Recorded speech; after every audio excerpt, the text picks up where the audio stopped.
2014년 4월 지구대의 한 남성으로부터 신고 전화가 걸려왔습니다. 다급한 목소리로 이렇게 말했다고 그래요. 방금 누나한테 문자를 하나 받았는데 아무래도 누나한테 무슨 일이 생긴 것 같아요.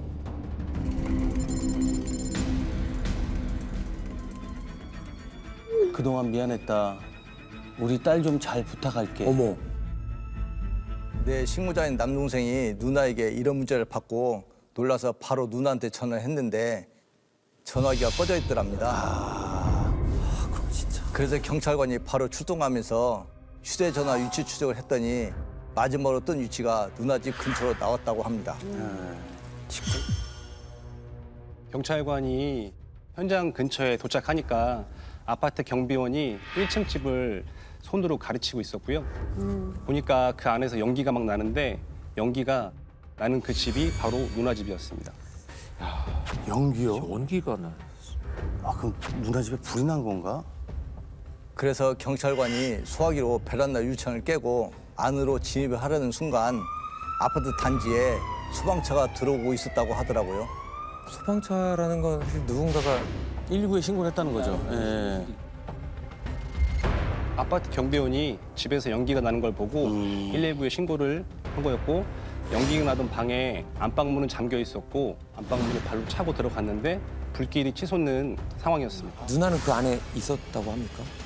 네, 여성 한 분이 안방과 침대 사이 바닥에 엎드려 있었는데요. 발견 당시 이미 사망한 상태였습니다. 친구자인 남동생이 말했던 누나가 맞았고요. 시신을 보니까 호 밑에 까만 재가 묻어 있었습니다. 부검 결과 사인은 연기에 의한 질식사로 나왔고요. 야, 그렇다면 결국은 이제 불이 났을 때 살아 있었다는 얘기가 되죠. 호흡을 했기 때문에 네. 예, 호흡기에 이제 그 검정매가 남았다 이런 얘기가 되겠는데요. 이 상황으로 본다면 화재가 난 것을 발견을 하고 빠져나오려고 하는 과정에서 호흡을 하고 의식을 잃지 않았는가 이렇게 이제 보여지는 상황입니다. 사실 이렇게 불이 나면 본능적으로 이제 빠져나오려고 하기 때문에 아무리 자기가 선택했다고 하더라도 뭔가 그 자리에 그대로 있으면서 사망하기에는 사실 굉장히 의심스러운 부분이 있어요. 부검 감정서를 보니까 몸에서 다량의 수면제 성분이 검출됐습니다.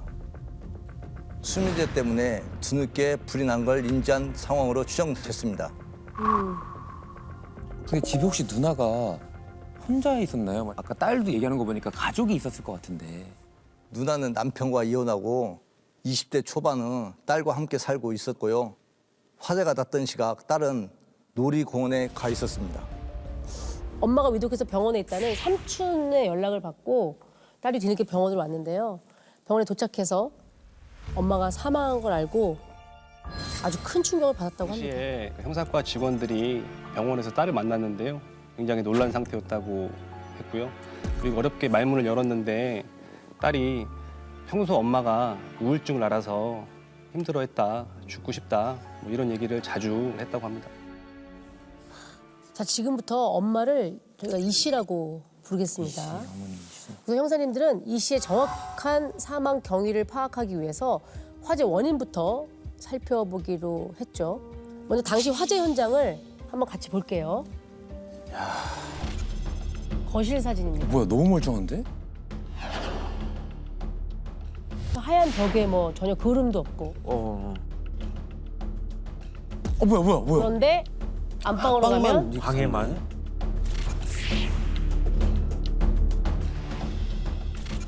침대만 완전 아니. 정리됐는데? 어떻게 침대만 전소가 되지? 그렇죠. 어떻게 저렇게만 불이 났는데 어떻게 저렇게만 탈 수 있죠? 굉장히 의심스럽네요. 기름 같은 가연성 물질을 침대에만 뿌리면 저럴 수도 있나요? 있어요. 아, 그래요? 점화가 되면 방 하나에 불이 붙는데 그 한 2, 3분이면 그냥 온 방이 다 불이 붙긴 해요. 그런 기름, 이런 가연성 물질이 혹시 있었나요? 그건 아니었어요. 현장에 갔을 때 기름 냄새 같은 건 전혀 나지 않았습니다. 그러면 혹시 안방에 불낼 만한 물건은 없었나요? 네, 안방을 보니까 곳곳에 상초가 있었고요. 그래서 딸한테 물어봤더니 엄마가 평소 향초를 좋아해서 안방에서 향초를 자주 켰다고 그렇게 얘기를 했습니다. 정확한 화재 원인을 확인하기 위해서 현장 감식을 했는데요. 감식을 했던 형사님께 직접 얘기를 한번 들어볼게요. 네.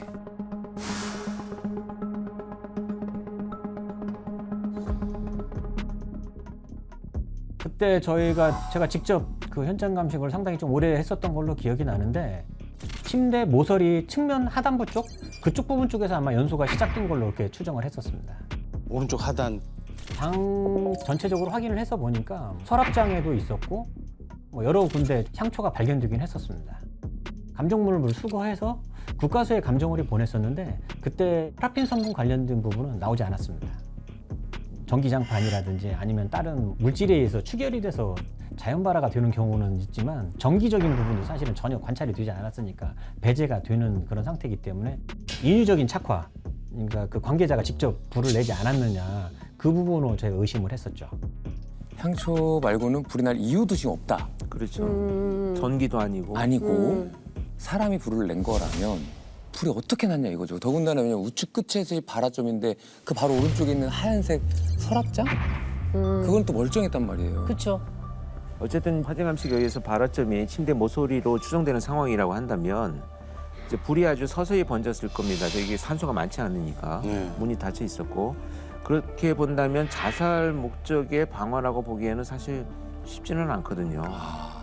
왜냐하면 방화를 일으켜서 숨을 거두기까지가 상당히 오랜 시간이 소요되고 고통스럽기 때문에 불을 붙여놓고 지켜보면서 내가 불에 탈 때까지 기다리면서 자살을 한다는 것이 결정하기가 결코 쉽지가 않죠. 저희도 감식 결과를 받아보고 사살이 아닐 수 있겠다는 생각이 들었습니다. 무엇보다 이 현장에는 반드시 있어야 할 것이 없었습니다. 그게 뭐죠? 화재 현장을 아무리 뒤져봐도 이 씨의 휴대전화가 보이지 않더라고요. 불에 탔으면 녹아내릴 흔적이라도 있어야 되는데 그런 것도 보이지 않았습니다. 완벽한 타살로 이제 가는 거구나. 네. 맞습니다.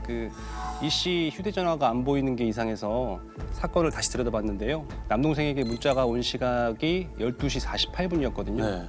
그런데 집에서 불이 났을 때 아파트에 화재 경보가 울렸는데 그 시각이 12시 43분입니다. 그러니까 남동생이 문자를 받기 5분 전에 이미 화재 경보가 작동이 된 걸로 확인됐습니다. 그냥 불을 지르고 문자 보낸 사람이 따로 있다는 건데 그럼 대체 누가 이 씨를 죽인 거죠? 형사님들은 이 씨의 죽음에 수상한 정황들을 포착을 했고요. 타살의 무게를 두고 네. 본격적으로 수사를 시작합니다. 우선 아파트 1층이니까 강도 소형일 수 있겠다 싶었는데요. 외부 침입 흔적이나 집안을 뒤진 흔적이 전혀 없었습니다. 강도는 아니네요. 뭔가 이렇게 뭔가 원해서 뭔가 금품을 가져가려는. 혹시 원한 있는 사람은 없었나요? 뭐 이 씨한테 뭐 불만을 품거나 불을 낼 만한 사람. 원한을 가질 만한 사람도 없었습니다. 보험금을 노리거나 그런 정황도 없었고요. 주변 평판도 좋은 분이었습니다. 그 전 남편 이혼한 사람은요? 네, 남편은 이혼한 뒤 딸하고만 연락을 주고받을 뿐 죽은 이 씨와는 교류는 전혀 없었고요. 오히려 딸을 극진히 여기던 배우자가 스스로 목숨을 끊을 리가 없다라고 하면서 저희한테 범인을 꼭 좀 잡아달라 이렇게 당부까지 하기도 했습니다. 주변 인물은 다 들어봤는데 그렇죠. 그럼 대체 누구란 말이냐 이게. 그래서 저희 형사들이 아파트 주변에 혹시 수상한 사람이 있는지 CCTV 전부 확인했는데요. 화재 경보가 울리기 전에 아파트에서 나온 사람은 딸 외에는 전혀 없었습니다.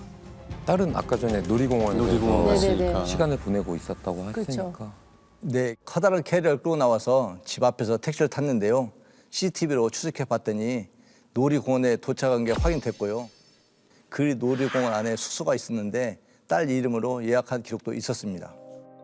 딸이 나간 뒤 조금이라도 수상한 사람은 없었나요? 네, 드나드는 사람은 전부 아파트 주민이었고요.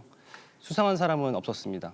그래서 화재 발생 후에 찍힌 CCTV 영상을 쭉 확인하고 있었는데요. 이 씨의 시신을 병원으로 이송한 뒤에 약 1시간 정도 지났을 때 아파트로 택시 한 대가 들어오더라고요. 네. 근데 그 택시에서 딸이 내리는 게 확인됐습니다. 그 CCTV 영상 보니까 딸이 택시에서 내려서 경비실로 간 다음에 끌고 온 캐리어를 경비실에 맡기고 다시 택시를 타고 가는 모습이 확인됐습니다. 그 이후에도 이 수상한 사람이나 정황이 전혀 발견되지가 않아서 CCTV에서는 특별한 단서는 찾지 못했습니다.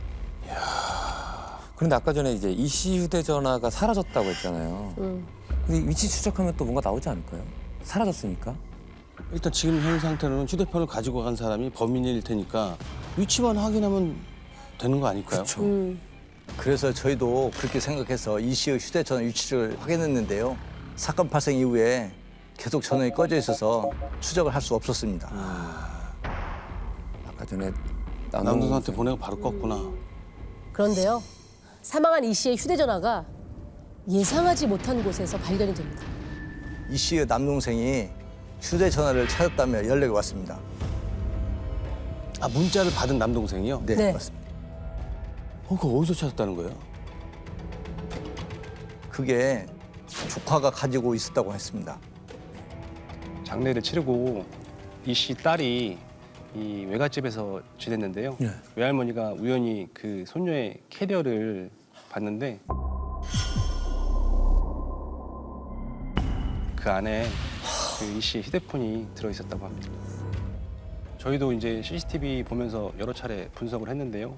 딸이 집 근처에서 택시를 타고 놀이공원으로 출발한 그 시각이 남동생이 문자를 받았던 그 시각과 유사한 걸로 추정이 됐습니다. 일단 형사님들이 참고인 조사를 하기 위해서 딸을 서로 데리고 옵니다. 네. 네, 순순히 따라왔고요. 일단 사실관계부터 확인했는데 집에 불이 났을 때 어디에 있었냐 이렇게 물어봤더니 놀이공원에 있었다 이렇게 답변을 했습니다. 그러니까 다르긴 다른데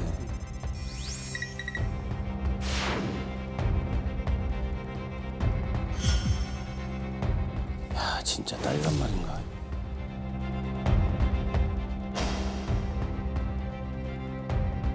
그래서 이제 저희가 딸에게 네가 집에서 나오고 얼마 안 지나서 화재 경보기가 울렸다 이렇게 얘기를 했더니 딸이 저희한테 되려 그럼 제가 집에서 나오자마자 엄마가 불을 질러서 자살했다는 거예요? 라고 오히려 되물었습니다. 가장 중요한 건 왜 엄마의 휴대전화를 갖고 있었냐는 거죠, 저는. 그렇죠. 그리고 삼촌한테는 또 그런 문자를 왜 보냈는지. 저희도 그걸 제일 묻고 싶었죠. 형사팀 직원들이 다 모여서 회의를 했는데요. 일단 휴대전화에 대해서는 묻지 않기로 했습니다. 딸이 이 범행을 저지른 범인이 맞다면 이제 자백을 받아야 되잖아요. 네. 그런데 휴대폰 밖에 지금 정황상 나온 게 없는데 네. 그 상황에 대해서 먼저 질문을 해버리면 또 여러 가지 다양한 변명이나 생각하지 못했던 이야기들이 나오면 그걸 일일이 또 확인을 해야 되는 문제가 생길 수 있습니다. 딸의 이야기를 다 듣고 나서 하나하나 이제 그 알리바이를 깨 나가면서 심리적인 압박도 가하고 결정적일 때 이제 이 휴대전화에 대한 내용을 이제 확인을 하게 되겠죠. 네, 맞습니다. 딸이 계속 자기는 놀이공원에 가서 아무것도 모른다 이 말만 반복해서 하더라고요. 심증은 있는데 뭐 물증이 없으니 그래서 저희 팀장님이 직접 나섰습니다. 일단 조사실에서 나온 딸을 사무실로 데리고 왔습니다. 편한 데 앉으라고 자리를 마련해주고 조사를 받느라 수고했다. 배고플 텐데 먹고 싶은 거 있으면 다 말해라 라고 하고 저는 제자리로 갔습니다.